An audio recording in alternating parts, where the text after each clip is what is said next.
Hey everyone, and welcome to today's video. So I've had a request in terms of how to change the gear knob and the gaiter and remove this on a first gen Mini. So the gear knob literally will pull off.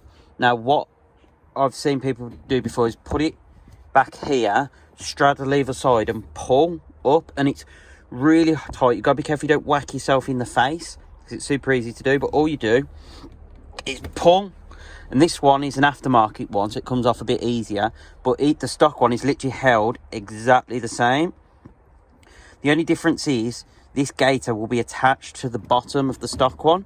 So to be able to remove all of this on a first gen, all you do is pull up, and what you'll do is then just pull up with your gaiter like that, and all that comes straight off. It's super simple as that.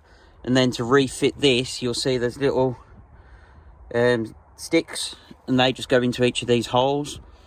So all you do, put that back on and line those up, clip them in place. And then your gear knob, this aftermarket one doesn't have a little slot, but it'll have a horizontal slot inside.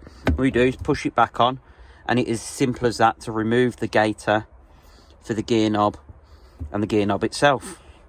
So if you found today's video useful, please hit that like button and subscribe so you get updates on content in the future. Thanks for watching, and we'll see you in the next video.